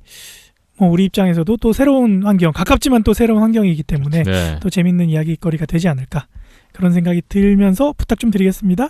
네, 알겠습니다. 네. 손상호 기자님은 캐나다 밴쿠버에 계시고 또 김성훈 씨도 일본에 이제 또 거주를 하게 됐고 이거 좋은 것 같습니다. 각 지역별로 이렇게 한 명씩.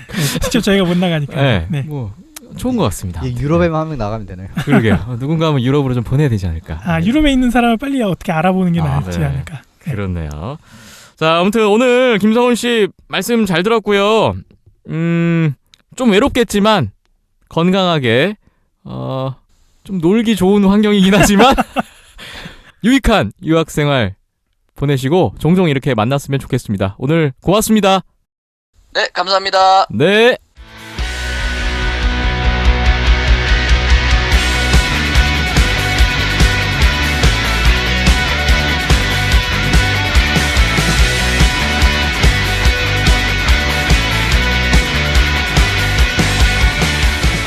네, 다음 얘기는 세계선수권대회 소식입니다. 지금 이탈리아 아시아고에서 2016 IIHF U18, 18세 이하 주니어 선수권대회 디비전 1 그룹 B 진행이 되고 있는데 바로 이 대회에 우리나라 18세 이하 대표팀이 참가를 하고 있습니다. 지난 18일에 이미 헝가리전을 마쳤고요. 그리고 오늘 새벽이었습니다. 일본전까지 현재 2경기를 마친 우리나라 대표팀 안타깝게도 헝가리에게 2대6 첫 경기 졌고요.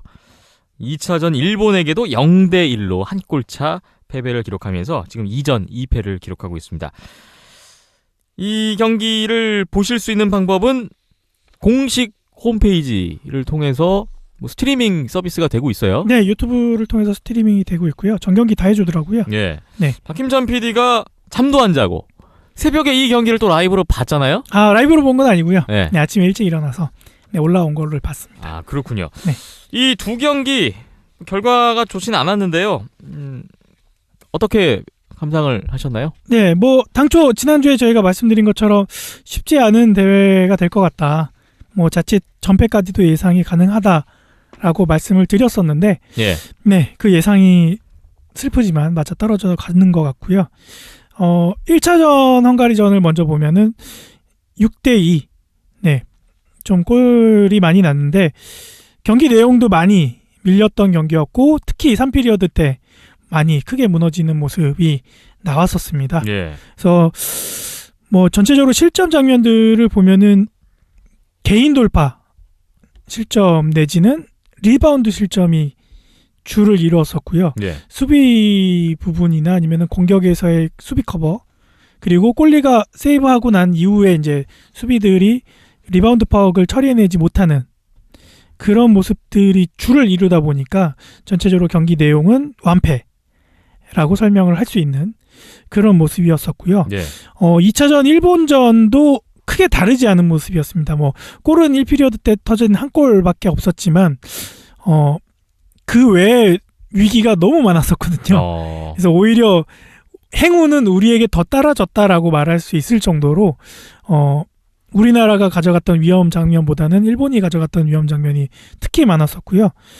보니까 일본의 그 선제골을 넣었던 선수죠. 결승골 넣기도 했는데 아라이 엘사이 선수가 특히 눈에 띄었었는데 네. 뭐 일본이 앞서 말씀드린 것처럼 전반적으로 빠른 스피드와 뭐 역습과 그런 뭐 피니시책과 뭐 이런 모습들이 전형적으로 A 대표팀부터 언더 18까지 골고루 그리고 앞서 성훈 군이 말씀해 주신 것처럼 대학에서도 그런 모습이 나올 정도로 전형적인 일본의 모습인데 이 모습을 전혀 대처하지 못하고 수비가 뻥뻥 뚫리는 예. 네, 그런 모습이 자주 연출이 됐었고요.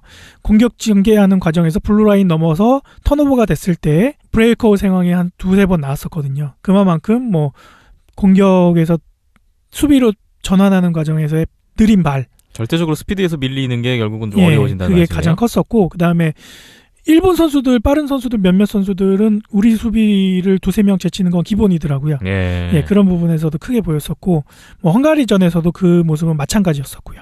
그래서 뭐 일본이 뭐 그런 빠른 스피드와 개인 능력과 이런 부분이 우리나라보다 뭐 뛰어났다는 거는 어쩔 수 없는데 헝가리전이나 일본전이나 똑같은 그리고 비슷한 장면에서의 실점이 계속 이루어졌다는 거는 분명히 우리 수비 전술에서도 크게 구멍이 있다라는 거를 증명하는 꼴이기 때문에 네. 글쎄요. 남은 경기 뭐 우크라이나, 슬로베니아, 이탈리아 이렇게 남아 있는데 참 힘든 경기들이 계속 될 것 같고요. 그나마 좀 희망적인 부분이라 하면은 앞서 두 경기에서 이제 김태경 골리가 선발로 계속 나와서 경기를 치러냈는데 그래도 예상보다는 수월한 세이브를 보여주고 있어서 그나마 조금 위안이 될 수 있을 것 같고요. 그럼에도 불구하고 이제 김태형 골리가 갖고 있는 단점 중에 하나가 좀 리바운드가 많이 난다라는 점인데 네. 그거를 좀 수비가 커버를 해주면은 괜찮아질 것 같은데 그 부분이 조금 안타까운 부분이 없잖아 있고요. 결국에는 이제 잔류를 강등을 피해야 하는 그런 현실을 놓고 본다라고 하면은 가장 만만한 상대가 지금 똑같이 2패를 갖고 있는 이탈리아인데 또 이탈리아 홈이기도 하고요. 예. 마지막 경기에서 정말 벼랑 끝 싸움이 될 것 같은데 이 경기에서 아마 잔류냐 강등이냐 판가름이 나지 않을까 그런 생각을 좀 가져보게 됐습니다. 현재까지 전적을 토대로 순위를 보니까 우리나라에게 승리를 거둔 두 팀이죠. 헝가리와 일본이 2승 무패. 네. 지금 선두로 치고 나가 있고 우크라이나와 슬로베니아가 1승 1패씩을 기록했고요.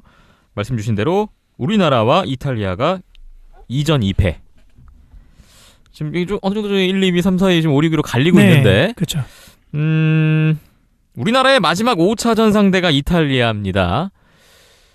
또 대진이 이렇게 나왔어요. 또 어떻게 보면 두 팀에게는 정말 운명의 한 판이 될지도 모르는 그렇죠. 그런 지금 상황으로 보이네요. 상당히 어려울 것 같고요. 네. 뭐 그럼에도 불구하고 라는 단어가 항상 붙긴 하지만 네.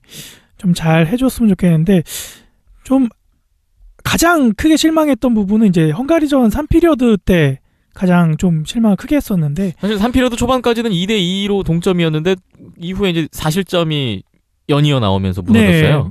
일단 실점 이제 리드를 다시 내주고 거기에 추가골까지 바로 이어서 내주면서 급격하게 경기력이 떨어졌었거든요. 네. 그게 이제 마지막 골 같은 경우에는 선수 4명이 블루라인 넘어갔는데 한쪽에 몰려 있다가 거기서 턴오버가 그냥 어이없게 내주고 그대로 그냥 휘둘리면서 실점을 내주는 장면이 있어서 그냥 모르는 사람이 봐도 얘네 경기 포기했구나.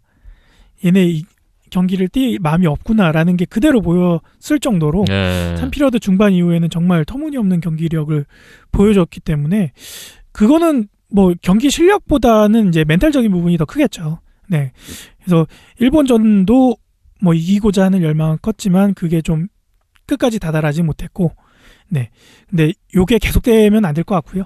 네. 이탈리아전까지만큼은 좀 멘탈을 유지했으면 바람이 있고 그 와중에 이제 두 경기에서 두 골을 2득점을 만들어낸 주인공들을 보면 이제 이총민 선수, 뭐 이종민 선수 있고 거기에 이제 최영훈 선수까지 1라인 공격 3명의 선수가 그나마 좀 눈에 띄는 모습을 보여줬었고요. 네. 또 공교롭게도 이 세 선수가 모두 다 이제 해외에서 뛰고 있는 선수들이다 보니까 글쎄요. 상대적으로 국내에서 뛰고 있는 선수들도 잘하는 선수가 많은데 뽑히지 못한 건지 아니면은 현재에 가서 실력 발휘를 못하는 건지 그게 좀 뭐 제가 직접 가서 보지 못했으니까 궁금할 따름이고요. 부디 이제 국내에서 고교 생활을 하고 있는 선수들도 그런 만큼의 네, 경기력을 좀 빨리 되찾아서 보여줬으면 하는 바람이 있습니다. 네. 모쪼록 남은 우크라이나전, 슬로베니아전, 이탈리아전까지 남은 3경기 말씀 주신 그런 좀 멘탈적인 부분에서 실망스러운 부분은 좀 빨리 마음을 다잡았으면 좋겠고 남은 경기 좀 최선을 다해서 뭐 결과를 얻어야죠. 네, 잔류해야죠. 네, 선전을 함께 응원해 보겠습니다. 그리고 우리나라 남자 성인 대표팀도 아주 중요한 대회를 앞두고 있고요. 이번 주말에 드디어 대표팀도 출전을 합니다. 2016 IIHF 남자 세계선수권대회 디비전 1 그룹 A인데요. 폴란드 카토비체에서 대회가 시작됩니다. 자, 우리나라의 첫 경기가 오스트리아전인데요. 이번 주 일요일 새벽 3시 24일, 그리고 2차전 폴란드전, 3차전 일본전, 4차전 슬로베니아전, 5차전 또 이탈리아전 마지막 경기로 일단 예정이 되어 있어요. 자, 우리나라 여기서도 현실적으로는 잔류가 목표인데, 네. 먼저 우리나라 대표팀 상황부터 좀 얘기를 해볼까요? 근데 뭐 A팀 지금 다 차출돼서 나가서 현지에 있는 상황이죠. 근데 지금 네. 멤버를 보면 뭐 사실상 거의 안양할라라고 봐도 무방한 팀이 네. 나왔기 때문에 이제 작년과 다른 점이 있다면 이제 올해 이제 메탈튼하고 에릭 리건이 그렇습니다. 네, 대한민국 완벽한 국적을 안양할라. 취득을 하면서 이제 골리진하고 수비진이 보강이 좀 더 됐다라는 점이 네. 이제 좀 작년과는 그렇죠. 그나마 좀 다른 점이고요. 그리고 그 외의 멤버들은 거의 다 비슷하기 때문에 네. 또 네. 이상은 귀화한 선수들이 많아져서 그렇습니다. 귀화 선수들로만도 그냥 1라인이 나오는 뭐 그런 좀 특이사항이 있고요. 네. 음. 네, 마찬가지로 언더 18과 비슷한데요. 네. 뭐 같이 속해 있는 팀들도 비슷하고. 네. 상대팀들이 버거운 팀이라는 건 사실인 것 같아요. 네, 뭐 정말 버거운 팀들. 지난 유로 챌린지 2번을 겪으면서도 느꼈겠지만 버거운 거는 어쩔 수 없을 것 같고요.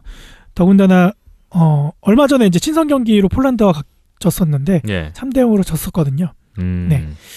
그 부분이 약간 현지에서. 불안하지 네, 그게 않나 조금 싶어요. 네. 마음에 걸리는데 그나마 만만한 게 폴란드 일본인데. 네, 그나마 지금 전력상인지는 모르겠지만 어쨌든 뭐 순위상으로 본다면은 제일 가까운 팀이기도 하고 어떻게 그쵸. 보면은 1승을 노리기 제일 이제 가능성이 있는 팀들이 일본이나 폴란드이기 때문에 그렇죠. 사실상 이 폴란드전이 굉장히 중요한데 3대 0은 좀 실망스러운 결과가 아니었나 싶어요. 그렇죠. 그런 부분도 있고 그나마 이제 일본보다도 일본은 뭐 이겨본 적이 없었으니까 그렇다 치고 폴란드는 그래도 이겨본 적이 있었으니까 네.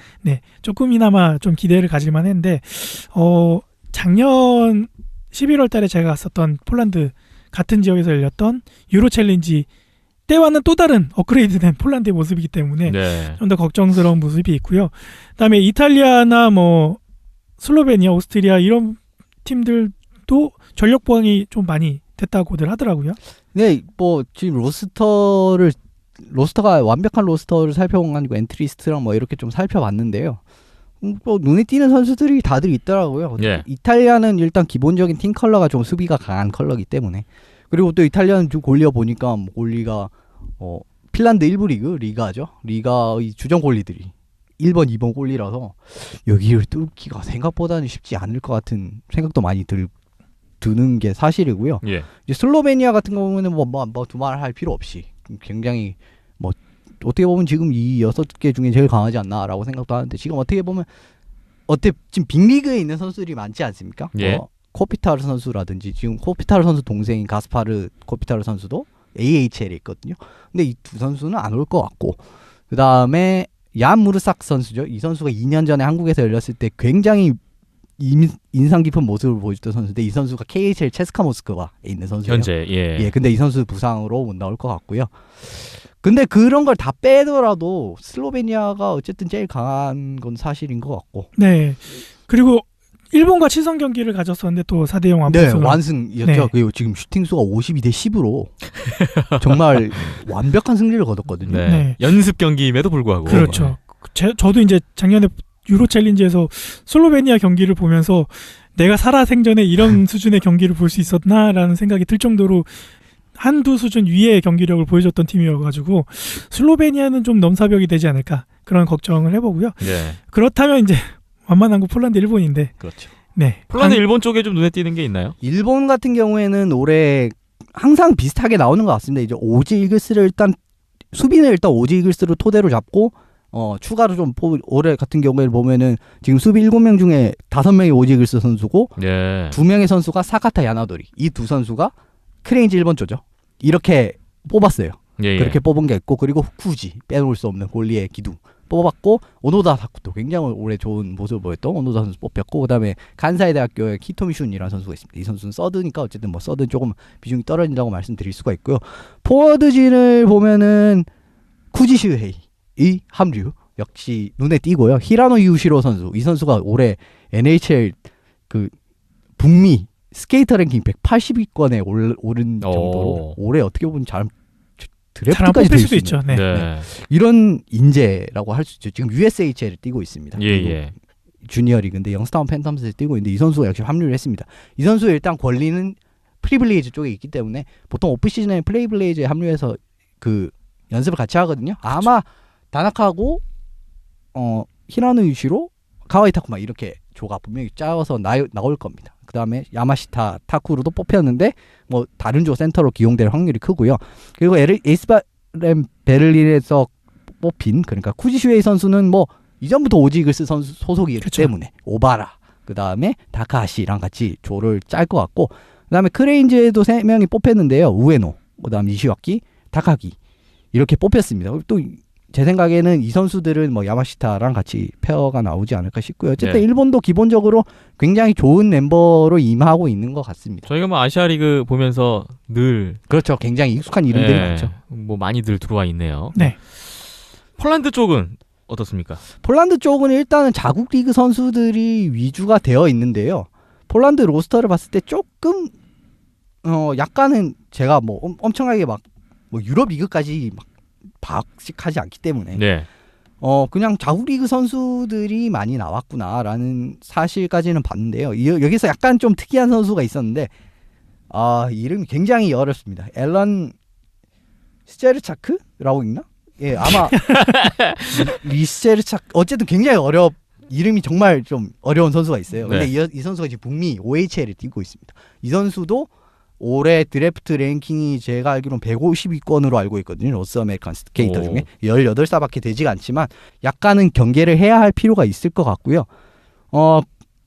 네, 뭐 어쨌든 지금 뭐 네임밸류만 딱 보면은 좀 잡을 만한 게 폴란드기는 한데 사실 또 이것도 좀 연습 경기가 좀 져가지고 약간은 좀 그러니까 잡을 만하다고 한 기준은 지난번에 이제 저희가 몇 번 이겨봤었기 때문에 그나마 이제 과거의 기억에 기대어 이제 이렇게 얘기를 하는 거지만 실질적으로 잡을 만한 팀은 한 팀도 없고요. 그렇습니다. 네. 실질적으로는 도전자 입장이에요. 네. 매 경기 5경기 모두가 이제 도전자 입장에서 어떻게든 승점을 따내고 승리를 가져가야 하는 그 과정에서 승리가 나온다면은 그 경기가 이변의 경기가 되는 그런 상황에 있는 대한민국 팀이고요.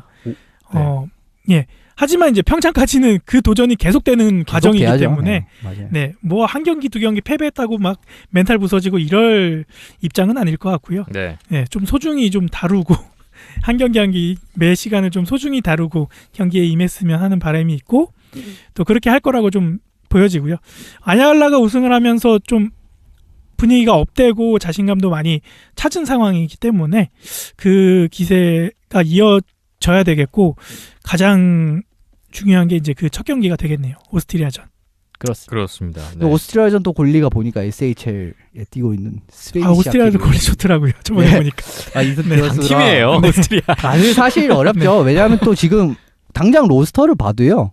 뭐 스웨덴 2부 리그라든지 DEL 독일 1부 리그에 뛰는 선수도 있고 그 다음에 내셔널 리그 A 그러니까 스위스 리그죠. 1부 리그에서 뛰는 선수도 있고 사실 오스트리아도 오스트리아도 지금 NHL 선수가 아무도 안 나왔어요. 뭐 토마스랑 마이클 라플도 안 나왔고 그 다음에 뭐 그라브너는 플레이오프 탈락을 했지만 본인이 나오지 않는다고 말을 한 상황이었기 때문에 지금 어떻게 보면 약간의 전력의 손실이 있는 상황임에도 불구하고 이 정도 멤버가 꾸려졌다는 자체가 제 생각엔 어느 매치도 사실상 쉬운 매치는 없는 것 같습니다. 험난한 고비의 연속이 될 것 같은데요. 작년에 우리나라가 그래도 디비전 1 그룹 B 우승을 하고 올라왔잖아요. 그 올라온 거를 좀 어떻게 헛되이 그게 매년 위해서는 매년 반복되고 있다 보니까 이번엔 좀 지켰으면 좋겠는 그거를 바람인데 이어가기는 좀 어려움이 없지 않아 있는데 그 기억보다는 안양을로 우승했던 기억을 좀 더 끌어와야 될 것 같고요. 그리고 이제 유로 챌린지에서 다 지긴 했지만 그래도 한두 골 차였고 경기 내용이 그렇게까지 막 밀리는 경기나 압도당한 경기는 거의 없었기 때문에 특히나 이제 폴란드, 오스트리아, 슬로베니아는 한 번씩 또 겪어봤던 팀이기도 하고요. 그렇습니다. 그런 경험에서 좀 더 자신감을 얻고 좀 세게 부딪혀보는 그런 경기들을 좀 기대해 보겠습니다. 함께 응원을 해보겠습니다. 뭐 현지 시차가 있기 때문에 우리나라 시각으로는 거의 그 밤 시간, 새벽 시간대에 네, 일단 힘들죠. 경기가 예정이 돼 있고요. 많은 분들의 응원을 부탁드리겠습니다. 인터넷으로도 라이브를 볼 수가 있다고 하지 않나요? 네, 일단 그렇죠. SBS 첫 경기가 SBS 공중파에서 중행 중계를 한다고 하죠. 네, 뭐 TV로도 생중계가 아니더라도 뭐 지연 중계를 통해서 일단은 네. 볼 수 있는 길이 열려 있고 인터넷으로는 계속해서 라이브로 볼 수 있다고 네, 하니까요. 전경기 다 생중계로 볼 수 있다고 예. 하니까요. 뭐 네. 찾아보시면 다 보실 수가 있으니까. 네, 그 응원을 함께 오스트리아전이 SBS 지상파 TV로 생중계가 된다고 하는데 대한민국 아이스하키 역사상 처음이라고 합니다. 지상파 오. 중계. 네. 예. 처음이었군요. 그것도 가슴 아픈 일인데.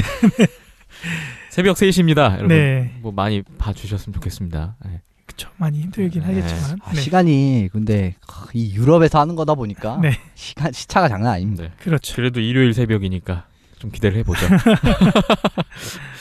자, 비하인드넷 40회 오늘 또 많은 얘기를 나눴고요. 마칠 시간이 다가오고 있습니다. 마지막으로 대명 아이스하키단 창단을 준비하고 있죠. 이번 주 목요일 금요일에 드디어 트라이아웃 진행한다고 합니다. 네. 온더스포츠 또 박hin전 PD가 취재를 가신다고요? 네, 가서 어떤 선수들이 나와서 어떤 경기력을 보여주고 또 감독 코칭 스텝은 어떤 선수들을 능력을 보고 있는지 좀 같이 좀 따라가 보려고 하고요. 같이 영상으로 또 올려놓겠습니다. 네, 대명이 어떻게 준비를 하고 있는지에 대한 그 시작 단계 네. 함께 저희도 담아오겠습니다. 저희 온더스포츠.tv 온더스포츠 홈페이지고요. 페이스북 온더스포츠, 유튜브 온더스포츠, 팟빵, 아이튠스, 네이버 스포츠 라디오와 TV캐스트 또 많은 영상과 더불어서 자료가 있습니다. 많은 방문을 부탁을 드리겠고 또 아까 말씀드렸던 그 뉴트럴 존 또 있죠? 그다음에 네. 손상훈 기자님 한국에서도 NHL을 봅니다. 네. 요 페이스북도 많은 관심을 요즘 또 핫합니다. 부탁드리겠습니다. NHL 영상들 자주 올라와서. 네, 네. 두 분 열심히 하고 계세요. 네, 다시 한번 저희도 홍보를 하면서 응원을 보내드립니다. 오늘 박힘찬 PD, 이현석 기자 두 분 고생 많이 하셨고요.